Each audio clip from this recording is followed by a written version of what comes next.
Yana, hey yo, hey. Olá, meus queridos, espero que vocês tenham tido uma excelente semana e começamos o nosso programa Vibrações Astrais. Hoje estou direto do templo, Instituto Luz Guardiões. Nada melhor de que vibrar daqui até vocês. É importante, a gente começar a refletir um pouquinho, porque no último programa nós falamos bastante sobre o trono do amor. E eu percebi durante esse período, durante que o programa esteve vinculado, que é essencial que nós continuemos a falar um pouco desse trono. Até porque, como já falei para vocês em outras vezes, eu sou da religião de Umbanda Sagrada, de Umbanda na verdade, só que trabalhando mais, atuando na dimensão da Umbanda Sagrada, que existe vários tipos de Umbanda, com seus mistérios, com as suas características, porque a Umbanda é isso, ela é a pluralidade das questões. Lembrando que nenhum tipo de Umbanda faz o mal, ok? Então, estávamos falando no último programa sobre o trono do amor. Então, quando nas religiões afro, as religiões de matrizes afros, que são bastante incompreendidas pelo processo de todas as religiões, inclusive, principalmente as religiões cristã protestante no Brasil, atuantes no Brasil. Eu espero que você, ouvinte, não veja isso como crítica, mas nós estamos numa rede, que é voltada para o bem. Se ela é voltada para o bem, ela é a pluralidade das religiões. Porque, como dizia o Santo Padre João Paulo II, toda religião tem um fundo de verdade. Isso quer dizer que nenhuma religião tem a verdade absoluta. Isso é fantástico você ouvir de um grande homem isso, Um grande homem do nosso tempo, um grande homem que nós conhecemos e que mudou a história do catolicismo, principalmente no nosso século. Bom, das religiões de matriz e afros, falando diretamente, principalmente as religiões que trazem a questão do orixá, na linha de Umbanda Sagrada, nós trabalhamos com 14 orixás, que são representados em 7 tronos, que é os tronos que nós estamos falando. E começamos a falar de alguns tronos e como eles funcionam. O último trono que nós falamos foi o trono do amor. Para quem perdeu o programa, só é você entrar lá no YouTube, no canal Rede do Bem, que você vai encontrar lá o programa, tá bom? É o programa de número 12. Esse trono, que é o trono do amor, que é o amor de Deus. Então, quem são os orixás? Os orixás são deuses? É um deus? Não, não são deus. Os orixás são divindades, Se é divindades, eles são o quê? Eles são a serviço de Deus. Divindade nunca foi Deus, Porque nós sempre falamos Deus e suas divindades. Um anjo é Deus, o anjo é uma divindade de Deus, um santo é uma divindade de Deus, então o orixá ele não deixa de ser uma divindade de Deus. Só que o orixá, ele é por essência um poder de Deus, ele não é prefigurado uma pessoa humana que viveu na Terra e aí ela chegou a um prazer evolutivo e ela virou um orixá. Não, não é isso. Um orixá, ele é o poder de Deus.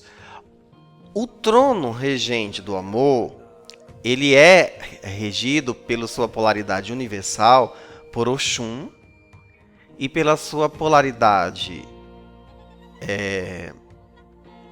cósmica por Oxumaré. Só que assim, nós estamos falando do trono, Então, quando eu coloco o Orixá Oxum e o Orixá Oxumaré, eu estou fechando essa situação para a dimensão de Umbanda, porque é assim como a Umbanda se comunica no processo de entender esses seus tronos. Mas por que isso, né? Por que a religião africana determinou esses orixás em si? Veja bem, Oxum, pela tradição africana, ela é o orixá da fertilidade, o orixá da mãe que quer ter filho, né? O orixá dessa fertilidade é a mãe que abraça a estrutura, né? Ela é a mãe. Lembrando que existe a questão de Iemanjá, mas assim, o processo de Oxum é bem diferente do trabalho de atuação de Iemanjá, né?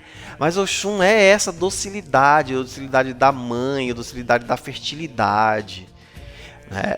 Segundo a lenda Iorubá, existiu num processo inteiro em que Oxum, que tomava conta dos rios, o processo dos rios das terras, e os orixás no trono, dos tronos, atuantes dos tronos, eram apenas, né, não deixavam que as mulheres, né, que as Iabás, participassem dessa formação da terra. Aí um belo dia Oxum secou os rios. E os orixás perderam, né, perceberam que os seus filhos na terra estavam morrendo, que os seus reinos estavam morrendo porque não fluía mais a dimensão. É interessante porque aí eles foram procurar Oxum e Oxum falou: bom, se vocês me deixarem participar, tudo volta ao normal.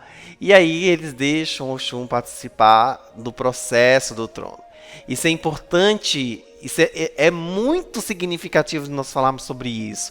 Porque se eu falo sobre a religião afro e eu vou falar desse aspecto, nós vamos analisar assim, não, há uma rainha lá, africana, quis mandar nos outros reis que ela domava o rio e fala, não é isso. Não é isso que a tradição Iorubá quis falar.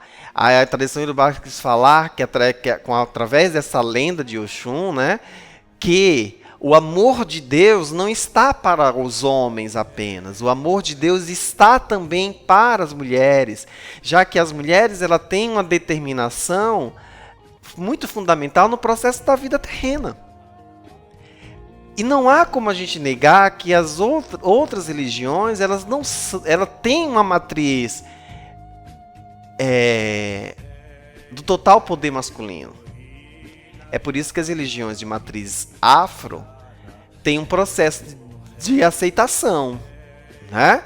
Porque as grandes mulheres, com seus grandes poderes, estão também entre os orixás masculinos.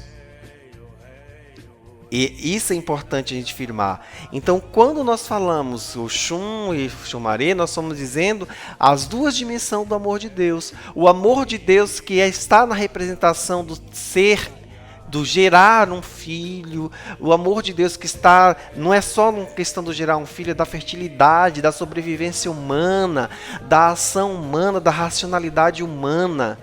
Né? O amor de Deus por todos os homens, porque um rio não faz distinção entre ricos e pobres. Muito pelo contrário, o rio ele traz a água potável, ele traz na sua dimensão, mesmo que ele venha no processo de cachoeira, ele traz uma dimensão de amor aos homens, seja pobres, ricos. Infelizmente nós transformamos isso num comércio. Mas não foi assim que foi criado por Deus.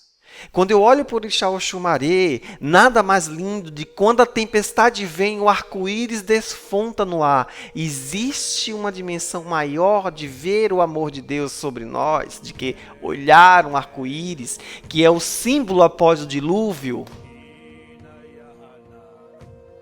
de dizer que Deus firmasse sua promessa e que dessa forma não mais mataria os homens.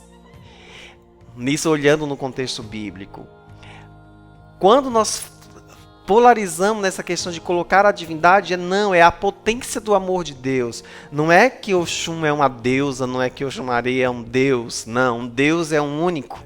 É aquele na qual nós não conseguimos pronunciar os nomes e pela cada religião chama de um jeito. Na Umbanda nós chamamos de Olorum, no catolicismo se chama de Javé, na maioria das igrejas protestantes de Jeová, para os judeus, né, o nome que não consegue ser pronunciável, tanto que o nome Deus, né?